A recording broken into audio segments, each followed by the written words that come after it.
Nous sommes en Angleterre, à quelques kilomètres de Londres. Ce jeune homme qui marche d'un pas assuré s'appelle Jonathan, il a 16 ans. Un adolescent en apparence ordinaire qui rentre chez lui pour retrouver sa mère avec laquelle il vit depuis le divorce de ses parents. Après un rapide bonjour à sa mère, Jonathan va s'isoler. Si le jeune homme est plutôt introverti, c'est qu'il est mal dans sa peau.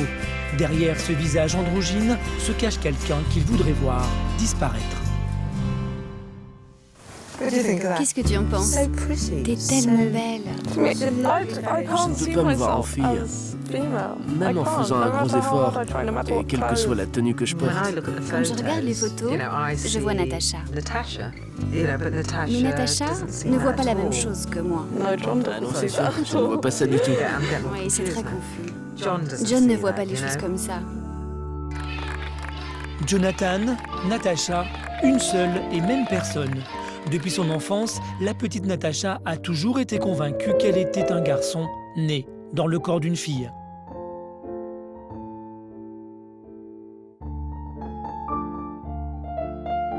Je pense que ça s'est fait progressivement.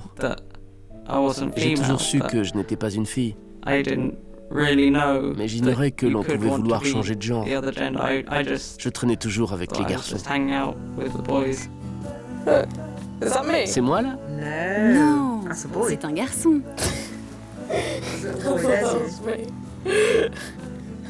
On dirait un travesti, un travesti! Non, on se calme.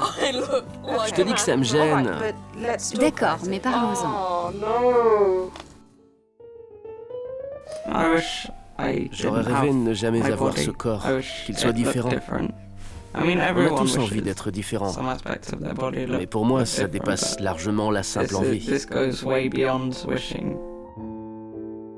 Pour ses parents, Natasha avait tout l'air d'une petite fille comme les autres. Mais secrètement, elle souffre de dysphorie de genre, un garçon prisonnier d'un corps de fille. J'ai du mal à dire quand les symptômes ont commencé, parce que j'ai toujours été un garçon manqué. Mais durant toute cette période, je me suis aperçu que je ne me sentais pas plus à ma place avec des garçons qu'avec des filles. J'ai fini par comprendre que je ne me projetais pas dans le futur avec un corps de femme. J'ai donc voulu devenir un homme. Et je le veux vraiment. Donc la première des choses que j'ai fait, ça a été d'en parler avec ma mère. Elle est venue me voir. Il était très tard. Tout n'était pas dans mon assiette. Ma mère m'a demandé ce qui n'allait pas. Et je lui ai répondu, oh, ce n'est rien, ce n'est rien. Il y a plein de choses qui me sont passées par la tête. Je me suis dit, il va m'annoncer qu'il se drogue, qu'il prend des drogues dures. Ou alors qu'il attend un bébé. Je me suis dit, prépare-toi. Je m'attendais à ce qu'elle s'inquiète et me harcèle de questions pour que je lui dise ce qui n'allait pas. Et elle a fini par me demander si mon malaise avait un lien avec mon corps. Elle a fait demi-tour et m'a dit, c'est trop délicat, je ne peux vraiment pas. Elle était si mal à l'aise, inconsolable et désespérée. Elle souffrait beaucoup. Je me sentais très mal sur le coup et je me répétais, il faut que j'y arrive. Donc j'ai dit, ça concerne mes seins. Ma mère m'a dit, qu'est-ce qu'ils ont? Et j'ai répondu, je ne veux plus jamais les voir. Je veux être un garçon. C'est sorti tout seul d'un coup. Ça ne m'a pas choquée, mais ça m'a surprise de voir ma fille assise là me dire « Je me sens garçon ». Et ça a toujours été comme ça. Je me souviens que ma première réaction a été de la serrer dans mes bras, très fort, pour la consoler. Et je lui ai dit, ce n'est pas grave, parce que je t'aime pour ce que tu es. Et ça n'a pas d'importance. On va s'en sortir. Jonathan a franchi l'étape qu'il redoutait le plus. Avec le soutien et l'amour de sa mère, il va pouvoir devenir un garçon et dire adieu à Natasha. À 16 ans, une nouvelle vie démarre, celle dont il a toujours rêvé.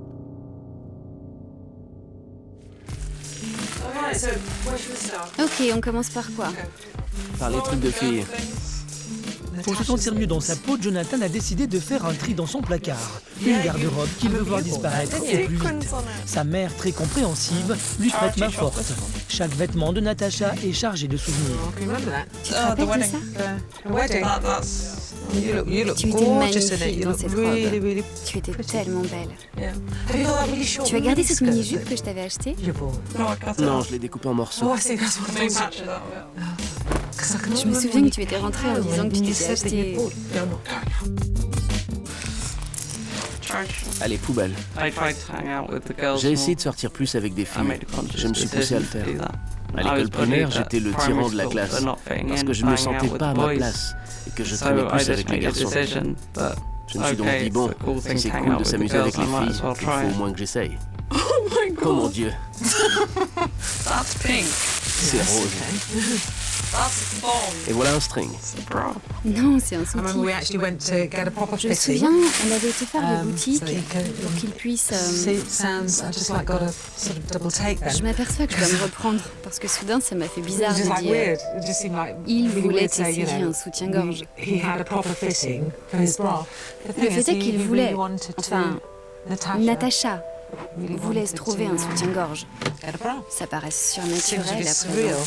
C'était il y a longtemps. Je sais. C'est bizarre parce que je te regarde et... Je me dis, parce que tu ne ressembles plus à Natasha. C'est comme imaginer que c'était un autre enfant, avec une autre maman. C'est très étrange. Je deviens plus mec, je prends de ça. Regarde combien je suis mec. Alors tu devrais prendre celui-ci aussi. En fait, c'est plutôt lourd à porter. Pose tout ça dans l'entrée. Permettez, monsieur. Non mais c'est incroyable, regarde. Il n'y a pas grand-chose, hein. C'est plat. C'est vraiment efficace ton truc. Ça ne fait même pas du 80 avec le bandage. Pour commencer à camoufler toute trace de féminité, Jonathan porte un T-Kingdom, une sorte de gilet compresseur. Même si le procédé est douloureux, il est prêt à tout pour ressembler à un homme. Ça permet de comprimer pour aplatir la poitrine. Difficile de passer pour un mec quand tu as des formes féminines sur le torse.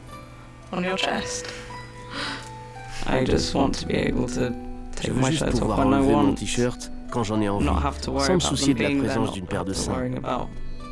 On appelle ce procédé le camouflage éclair. Tu compresses, mais les formes peuvent se voir sous les vêtements.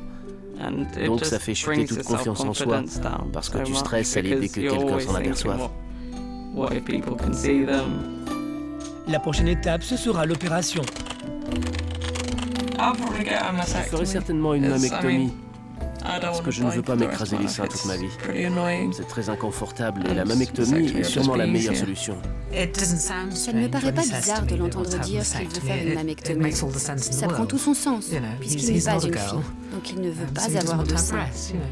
C'est un garçon, il veut en avoir l'apparence, les pectoraux d'un garçon.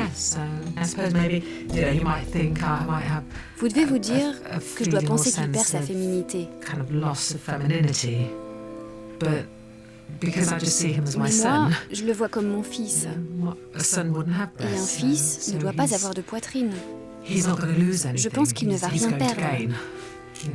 Il va gagner le physique masculin dont il a besoin et qu'il désire. Donc évidemment, je le soutiens. Si on pouvait faire disparaître la dysphorie qui fait de moi un garçon dans le corps d'une fille, ça ne me poserait plus de problème puisque je serais une fille normale. Mais si je dois encore souffrir de dysphorie, la vie sera trop insupportable.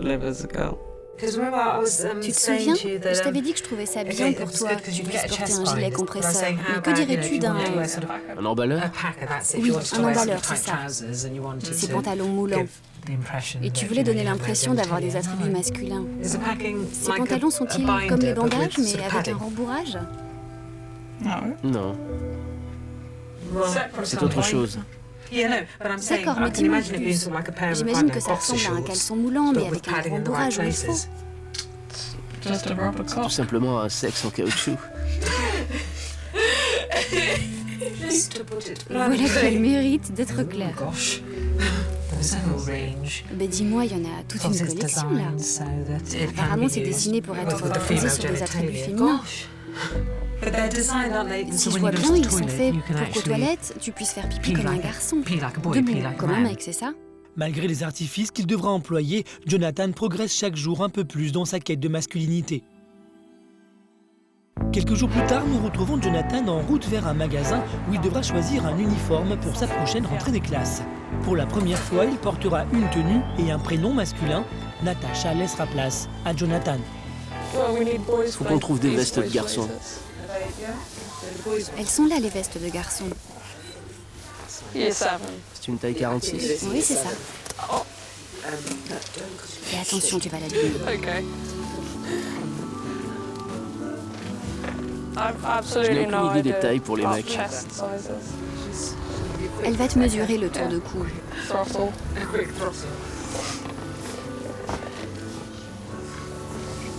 Ensuite. Jonathan est aux anges. Depuis qu'il a avoué son mal de vivre à sa mère et qu'elle le soutient pleinement, tout va très vite. Il a démarré la testostérone il y a 2 mois et s'apprête à se fondre au lycée parmi tous les garçons. Voilà à peu près à quoi je vais ressembler. À part le pantalon. C'est chouette avec le pantalon. Comment tu te sens? Génial. Un vrai mec.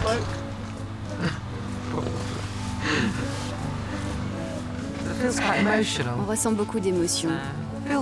Oui, on se sent bien, c'est ça. Je suis fière de Jonathan. Vous savez, apparemment tout cela est très important pour lui. Et vous pouvez voir qu'il se sent très bien comme ça. Mais oui, vraiment, c'est chargé d'émotions tout ça. Ça va? Hey, t'es un mec là. Cette personne plantée là devant le miroir, c'est bien un mec. Ça te rend plus heureux de porter cet uniforme? Je t'entends encore me dire qu'entre le fait de porter un t-shirt de garçon et une cravate, il y avait une grosse différence. Je vois qu'en effet, il y en a une. Oui, c'est vrai. L'uniforme est acheté, la rentrée des classes est proche pour Jonathan. Sera-t-il crédible aux yeux des autres? Va-t-il être intégré ou rejeté par les autres lycéens? Une semaine plus tard, c'est le jour J. Jonathan ne peut plus revenir en arrière. Jonathan, il est 8h moins 10. Tu as encore du temps. Ton petit déjeuner est prêt. Tu peux descendre quand tu seras prêt, ok? Voici Jonathan dans la peau d'un jeune étudiant et il semble plutôt épanoui ce matin. Sa mère, elle, tente de masquer son stress en multipliant les signes d'affection et les petites attentions à l'égard de son fils. Il reste du pain très épais. Tu veux que je les tranche plus fines pour toi? Non, merci. Je suis pas en avance, mais je me sens bien. Je dois avouer ne pas avoir entendu le réveil ce matin parce que, disons que j'ai très mal dormi cette nuit. Parce que j'ai pensé à tout ça et je me suis fait du souci. J'ai dû m'endormir vers 2h30 environ. Donc ce matin, j'ai éteint le réveil automatiquement. Et s'en est suivi un bon moment de panique. Mais on n'est pas si en retard finalement, non? Je suis trop stressé pour avaler quoi que ce soit. Oh. Je suis pas nerveux, c'est plus de l'impatience. J'ai hâte de voir la réaction de mes copains en arrivant à l'école, enfin en garçon. Tu es si beau. Franchement, tu es super beau. Maman peut te faire un petit câlin? Attention à mes cheveux.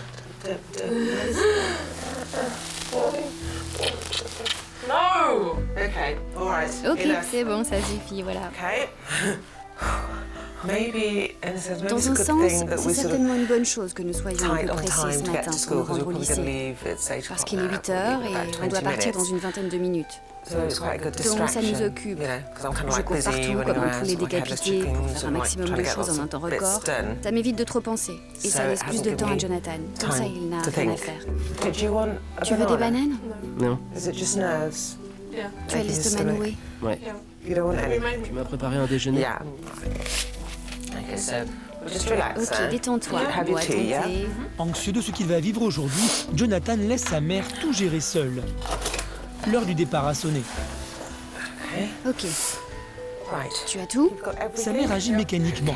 Elle semble rongée par le stress alors que Jonathan intériorise ses sentiments. Elle parle sans s'arrêter pour éviter de penser aux conséquences que cette nouvelle vie lui impose. Regarde le petit chat. Pourtant, il fait partie de la famille maintenant. Mais il reste là, sans se douter que c'est un jour important aujourd'hui. Jonathan se rend pour la première fois à l'école dans la peau d'un garçon. Quel souvenir gardera-t-il de cette journée à son retour de l'école?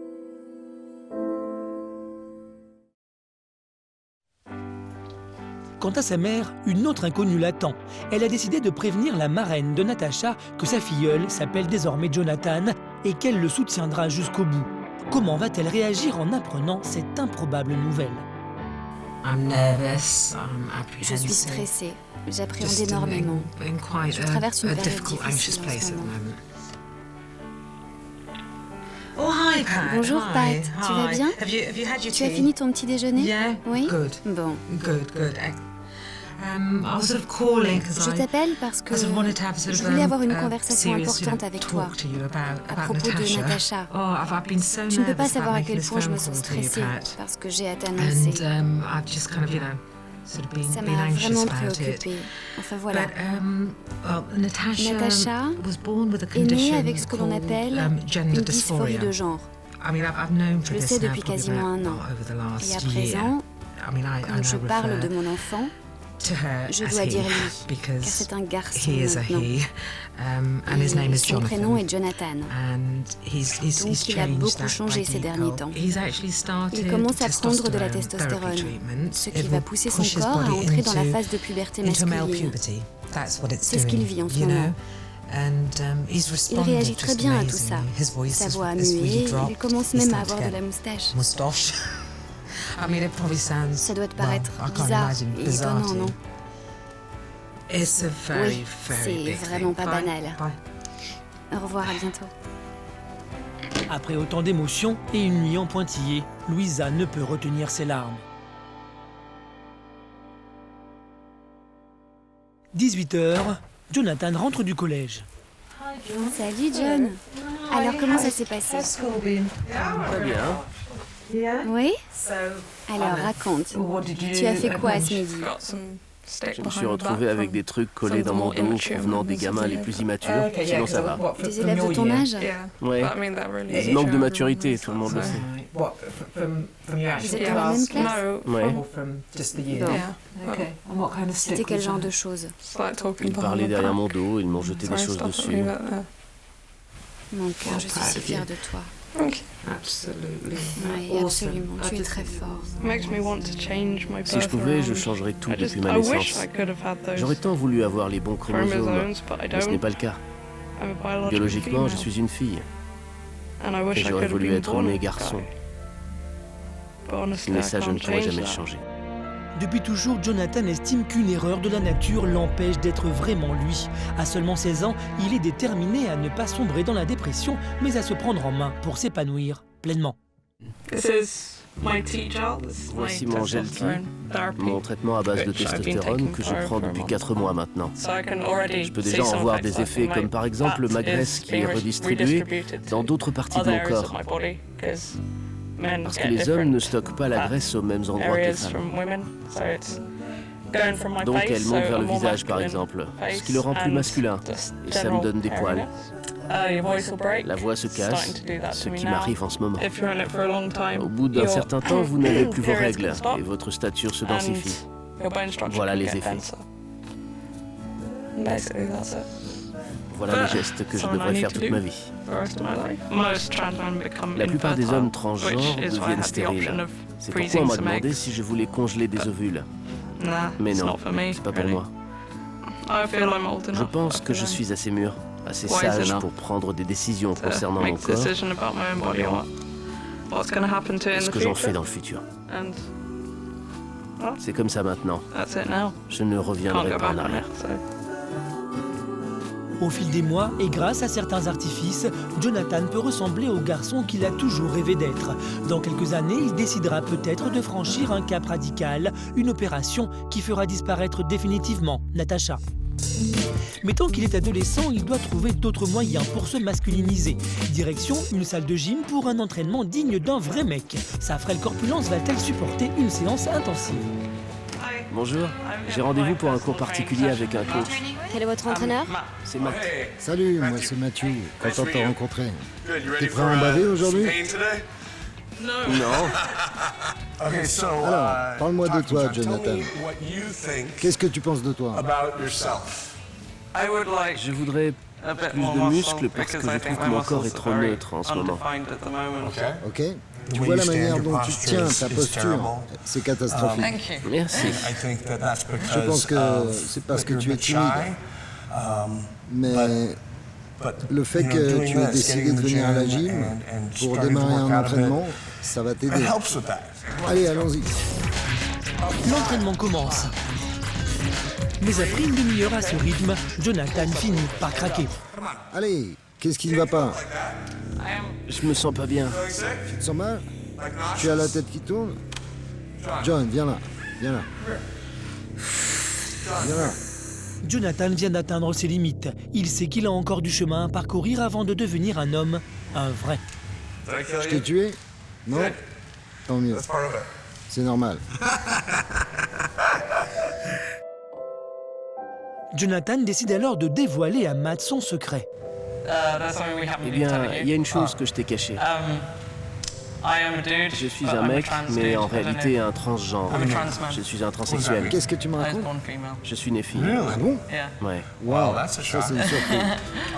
Eh bien, pour moi, vraiment, tu ressembles à n'importe quel garçon de ton âge. Tu réagis bien.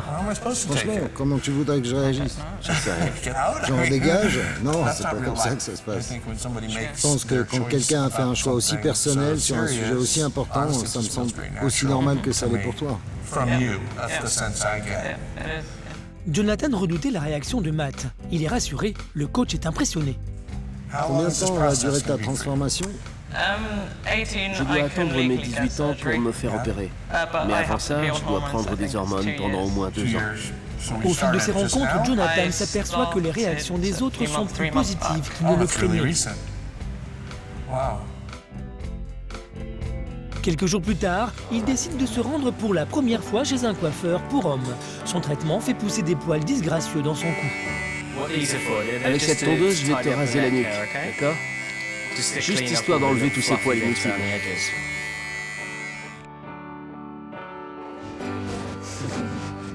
Musculation, coiffeur, Jonathan se forge une nouvelle image. Chaque jour, il savoure un peu plus sa transformation, fier de voir ce qu'il a eu le courage de devenir.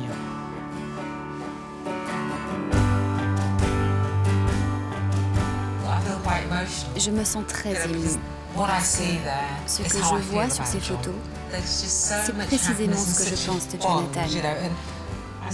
On voit une joie immense qui nous a d'ailleurs rapprochés. Je vois un jeune homme, je vois mon fils. Il a l'air d'être bien dans sa peau, ce que je trouve fantastique. C'est ainsi qu'il doit être. C'est vraiment génial de pouvoir me projeter dans le futur et de vivre une vie normale, comme n'importe quel homme adulte. Ça me fait sourire parce que je me rends compte qu'il a la vie devant lui. Ce que je lui souhaite, c'est qu'il grandisse bien, qu'il mène une belle vie, car pour l'instant c'est le cas. Il se bat au mieux face à son destin, et je suis très fière de lui, très fière de mon fils. Je ne veux pas vraiment oublier tout mon passé. Tout ce que j'ai vécu fait partie de moi. Le voyage que j'ai commencé m'a fait traverser des moments très difficiles. Mais je ne veux en oublier aucun, parce qu'ils ont contribué à me faire devenir ce que je suis. Je suis juste un mec. Mais je suis né différemment des autres mecs.